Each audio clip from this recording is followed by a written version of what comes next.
Hello and welcome to the series finale, The Making of Christmas Special.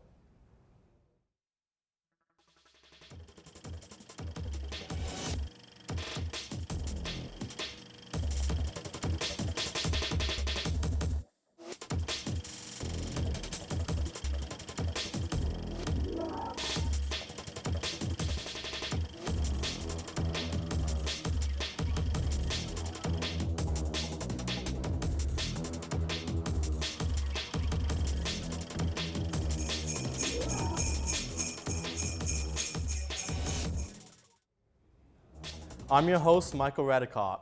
Today we have an episode packed with content and featuring a surprise local guest. We'll be sitting down for interviews with Chris Guerra, the writer behind today's short, and Kelsey Espenson, the lead actor in today's short. But before we can get to that, I send it to my co-host, Taylor Armstrong, as he's sitting down for an exclusive interview with Marco Veltri. Taylor? Thanks, Mike. I'm now joined today with Marco Veltri. Marco's an independent filmmaker who's had his films screened nationally and internationally. Marco, how are you doing today? I'm fine, how are you? I'm doing fine, thank you. Now, I just want to talk to you a little about your work. But before that, could you just tell the audience, what is it exactly that you do? Well, every few years I get to make a short film or heading towards a longer piece. And in between I do freelance work in corporate video or web commercials. And obviously, because it takes so long to make a film, you do whatever you can to pay the bills as you're making the next film. Mm-hmm. Now, I just want to bring it back to the beginning now. What made you realize that this is what you wanted to do for your career?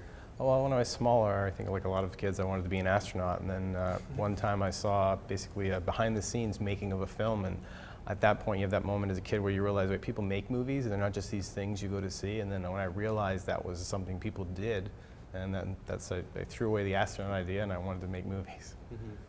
Now, I just want to ask you, how did you actually get into the world and start your career? Well, as soon as you get out of school, the important thing to do is to keep making films, because it's very easy to get that job and to start working and then to become very technical. So what I did is right after school, I kept making films, and it's 10 years later and I'm still making things. So I think that's an important thing to do once you get out, is to keep giving yourself homework and to keep making projects. It's always good to keep busy so you don't lose what you've learned. Now, you did mention that you went to school, so you do have some educational experience. Could you just tell the audience, where did you go and what was it like? Well, I went to Sheridan and I took the photo program there and then the film program. So I had 2 years of photography and then went into film for 2.5 to 3 years. So a lot of my work already had a photographic background, and I started working on the film side of things, and making the photos move was an important part of my work starting from then. And as a filmmaker, what inspires you? Who are your influences, and how do they help you as a better filmmaker? Well, I think with every day of your life, there's a support structure of people that help you. And I stand on the shoulders of everyone who's ever helped me, on the shoulders of my family and friends. And without them, I'm really nothing. So the inspiration comes from the support you get from others. Mm-hmm. And if you could give any advice to someone who's just going into the industry, what kind of advice would you give? Well, I think you have to go in knowing that you can't give up and that it's going to take a long time. A film can take 2 years or 10 years. Mm-hmm. And if you're not willing to wait 10 years to make something, then maybe you shouldn't start it. So it really comes down to patience and perseverance. Mm-hmm. Well, thank you, Marco, for coming out. Up next, we actually do have a behind-the-scenes clip of Marco's newest film, Nutcase. So everybody, let's take a look.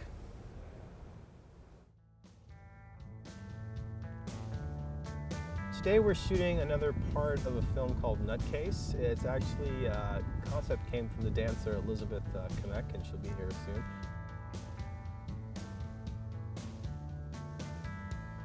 How memory works is one of those things that have sort of been, it's like a Rubik's Cube you can't solve. So I've always been interested in it and looked into it, and I think it's important to have interests outside of filmmaking so that when you go to make a film, it can be about something instead of about how cool the last movie you saw was. So I think for me, usually in this particular case, it's usually about something that you're going through, which was probably Measuring Tape Girl and a couple of other things where you're dealing with self-esteem issues or whatever might be happening in your life, but at the same time, you have other interests, like in my case, how memory works and things like that, to have a story to build on. So we do the wide twice, we do the medium 2-3 times, I'd probably do it the most. Well, with this particular film, for me it's interesting to have a film playing and then dancers dancing, and so just to see the multimedia aspects come together, because I haven't really done something like this before. So for me, that's something that sort of stands out for me. As other films, it's more passive, where they're just nothing else is happening, the movie's just playing. So the fact that other art forms are coming together is what interests me about this particular film. I mean, there's more scenes. There's more scenes we have to do. I think we're at a time in technology where it really doesn't matter what camera you use anymore. Like what we're doing today, not 10, but let's say 20 years ago, would take 6 people, and you'd be on film, it'd cost you thousands of dollars. But now, filmmaking sort of turned into writing, where anyone with a piece of paper and a pen can be a writer. Now anyone with a camera can go out and make a film, because really you're limited by yourself and what you think you can do and by what you can put together as opposed to money. And that was some exclusive behind-the-scenes footage of Marco's newest film, Nutcase. Now, Marco, could you please explain what is the concept to Nutcase and what exactly happened in that scene? Well, in this scene, one of the dancers is looking for her love, and the film itself is about people looking out to find their match. And this is one of the scenes where she's by herself. She starts dancing with 5 people, and it goes down to 3, then 2, and then she's by herself. So the film itself is really about someone looking for their perfect match. Mm-hmm. And how did you end up working on this film? I was approached for this film by a dancer I worked with before named Elizabeth Kamek, and she was in a film I made 4 or 5 years ago that was also a dance film, and the concept came from her, and we worked together on how we could make it come to life. Mm-hmm. And so this actually wasn't your first dance film that you filmed, correct?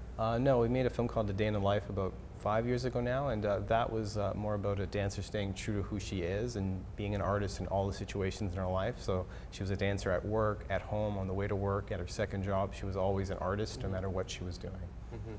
Now, I actually do want to talk to you a little bit about one of your films that you have made, Measuring Tape Girl. Measuring Tape Girl was screened at the Cannes Film Festival and the Montreal World Festival. Can you please just explain to the audience what is Measuring Tape Girl about? Measuring Tape Girl is about someone who has self-esteem issues and has trouble dealing with their emotions and can't really directly communicate with people one-on-one. So instead of talking to people, she has a vlog where she just spurts out all her emotions. So one of the lines she has is that she has emotional Tourette's, but she can't talk to people directly. So she hides how she feels and has issues directly talking to people. Mm-hmm. So really it's 14 minutes of someone sort of revealing how they feel for the first time. And how did you come up with the idea for Measuring Tape Girl? This was really about self-esteem issues that we all go through. Mm-hmm. And one of the questions I always get is, because it's a girl talking, is like, how did a guy write this story? When we all face those kind of self-esteem issues, it's just not usually okay for a guy to talk about it. Mm-hmm. But essentially it's about learning to love yourself and accept yourself and understanding that you're allowed to be happy. So the character kind of goes through this transition of hating themselves and then eventually understanding that if they care about themselves, then they can care about others. Mm-hmm. And what would you, did you at first think that Measuring Tape Girl would ever be screened internationally? Not really. It's one of those movies you make because you have to, and it's a 14-minute monologue. So basically the actress talks to the camera for 14 minutes. So it's not one of those things that you think is going to get attention. But I think because it was different, it stood out, and that's why we got screenings in the festivals that we did. Mm-hmm. Well, Marco, thank you for coming out. I admire all of your work, and I really, really do appreciate you coming out on the show today. Up next, we have our newest installment to the making of, called Finding Grace. Before that, let's take a look at another special promotion.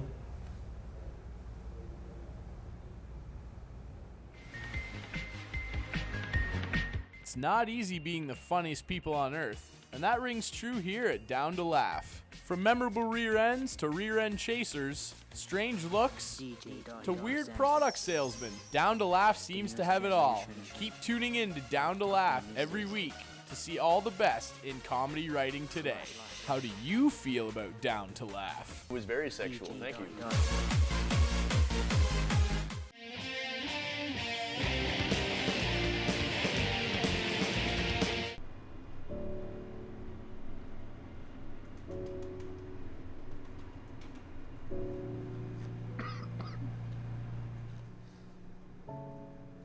lady. Care to spare some change?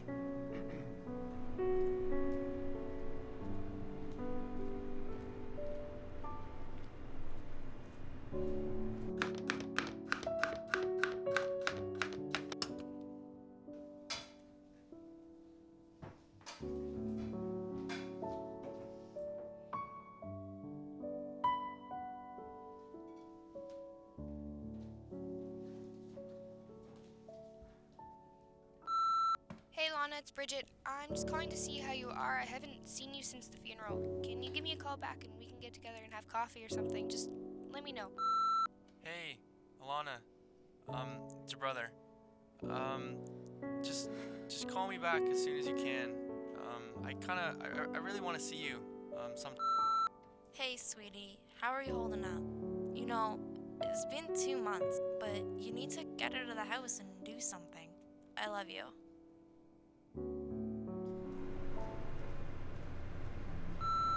Hey babe, just calling to let you know I'm gonna be a little late tonight, so can you please leave my jacket out for me? I know we're supposed to go out and we're gonna go out as soon as I get home.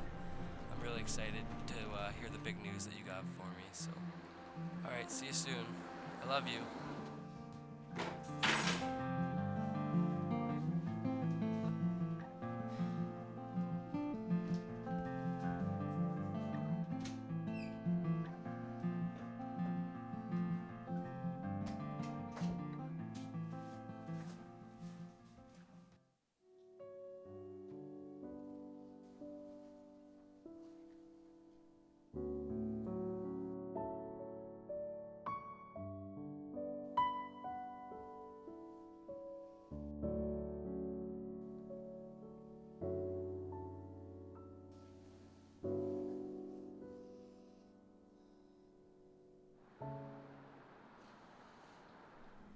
So how are your report cards coming? Slow. I thought I'd be done by the end of the weekend, but it's gonna take me a lot longer than that.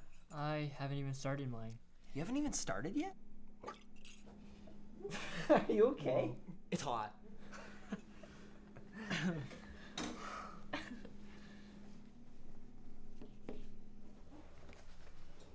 So, any plans for the break? Gonna spend it with family. Yeah. Do you have any plans for the Christmas break?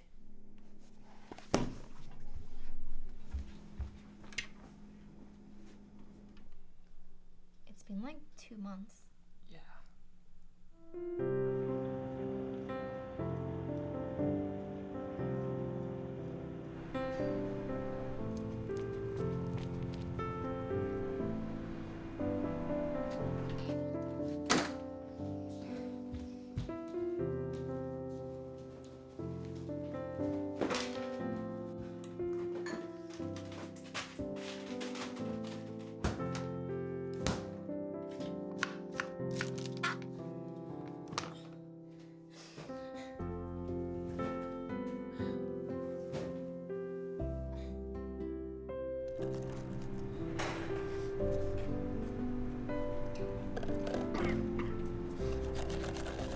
Care to spare some change, guys?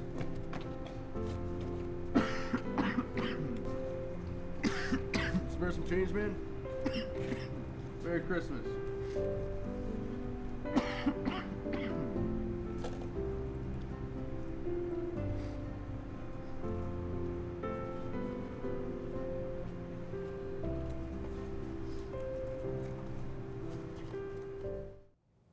And that was the first part of Finding Grace. I now send it to Alex Lennox for this week's movie trivia question. Alex?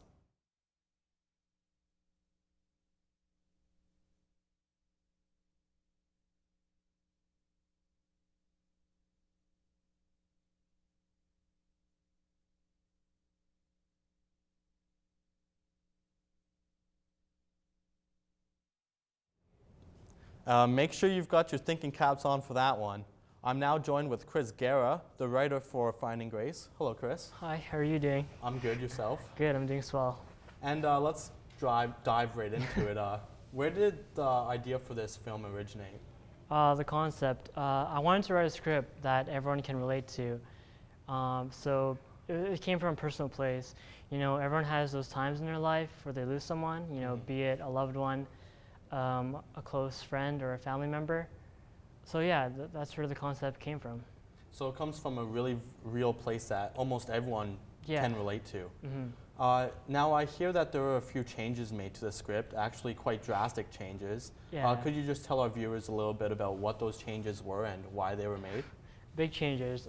Actually, the original script was more fantasy based. There was Santa Claus and a lot of elves, actually. Okay, so quite different. Very different.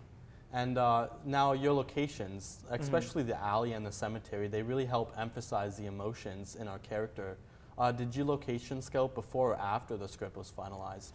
Writing the script, we had an idea where we wanted to film it, but just to double check, we went around, and that's when we decided that during our location scout that we wanted to film it there. Okay, so it was after the script was finalized, you guys? Yeah. As a group? Yeah, as a group. Okay. Well, thank you very much for coming in and talking with us for that.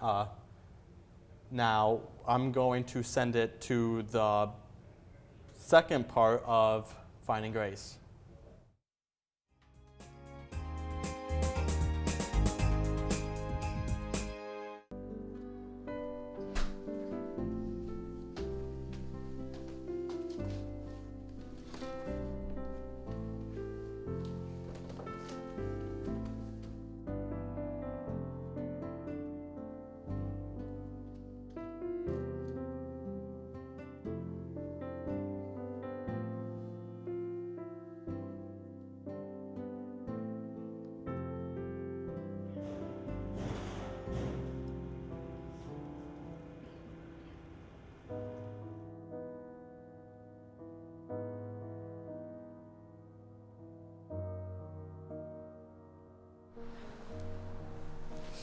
Hey. It's just me. Just thought I'd come wish you, well, happy Christmas Eve, I guess. I don't really know what you say on Christmas Eve. I just thought I'd just come and see you.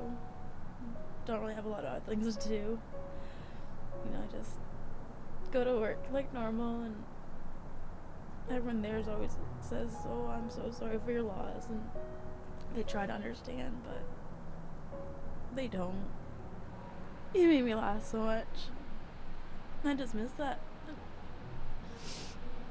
You know, today was just a really hard day to go to work and stuff.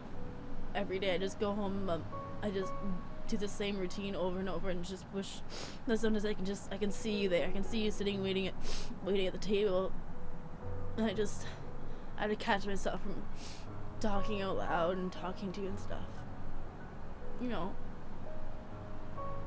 you're my best friend, so and there's so much we had to do and so much that we didn't get to do. And it's Christmas.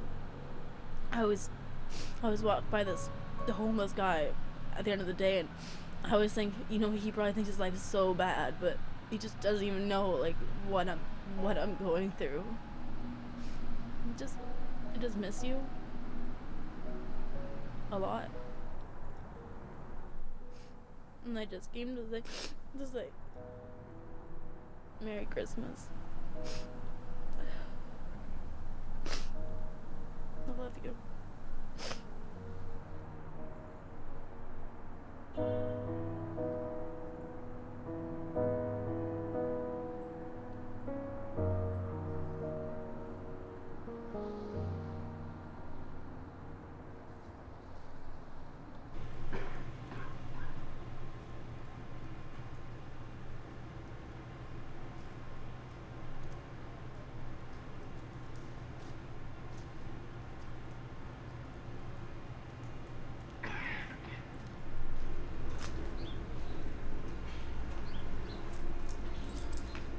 You know, it'll be okay.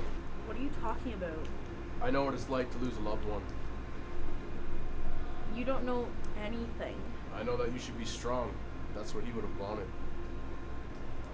How do you know that? 3 years ago, I lost my wife to cancer, and she was my everything. You know, I see you walk down the street every day, and I don't want you to end up like me. Merry Christmas, okay? Merry Christmas.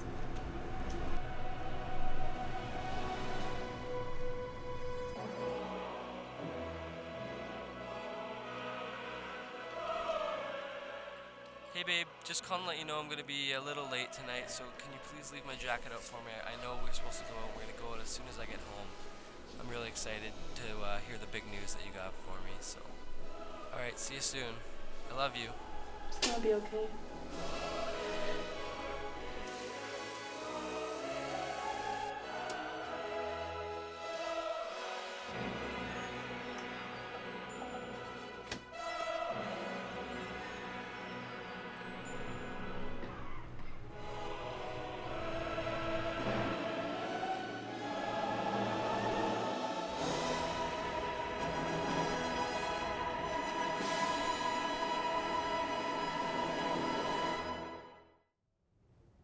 And that was the conclusion to Finding Grace. I'm now joined with Kelsey Espenson, the lead actor in this film. Hello, Kelsey. How are you? I'm good. How are you? I'm excellent. So let's get right into it. Seeing as you had a hand in the development of the script, did that make it easier for you to portray your character? I think that when you write a script, if you're writing it and you already have an actor in mind, you kind of write it for that actor. But since we didn't have an actor when I was writing, I kind of saw it through my own eyes. So it was a lot easier to like grab that emotion, because when I wrote it, I pictured myself as everyone would. Yeah. And now your monologue scene at the cemetery, I understand that what was used was just one shot and it wasn't scripted. So just tell our viewers a little bit about the difficulties you had in coming up with those lines, as well as keeping the emotions at the forefront. So for the scene in the cemetery, we just did one long shot. It was I just kept going and going and going, and we didn't really want it to be scripted. There were some things that I had to say, like I wanted to make sure I mentioned the homeless man, that it was Christmas, and that I just really generally just missed like my husband. But other than that, I kind of pulled it from personal things. Like everyone has that one person that they miss, and if you can grab that emotion, like it just came out, right? Yeah. So I think it really helped, and you just had to go deep down. Yeah, so you had a guy line, but for the most part, it was really real. It really was. Well, thank you very much for coming in and talking with us. Now, after the short promo, we're going to be checking out the behind the scenes for Finding Grace. Hope you enjoy.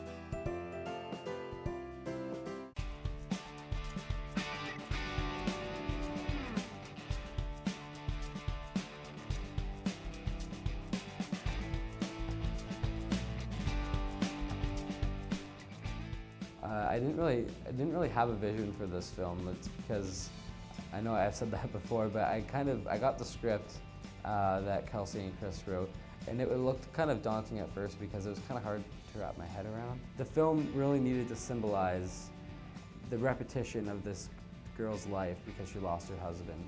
So we needed to have the same shots and stay consistent throughout the whole thing, and just kind of show the progression of where she was at the beginning to where she was at the end, and that is the journey throughout the whole thing.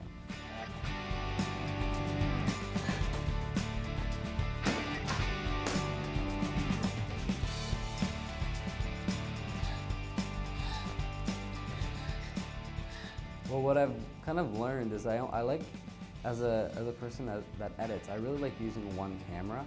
Because with two cameras, you almost have way too much, and then you kind of don't know what's going on. The only really time I like using two cameras is if we're doing like a dialogue scene, because that's easy. All you have to do is match up the two video sources. But other than that, I kind of like using one camera because I know I have all my footage in one place, and I know the sequence of shots that I have. So when I go to edit, it's all in front of me, and I don't have to search for it in another file or look at it at another camera. It's all just right in front of me, and I can control everything.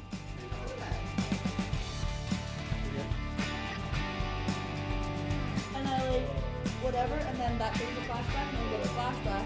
What's the flashback of? Is his voicemail like me walking happily, la la la.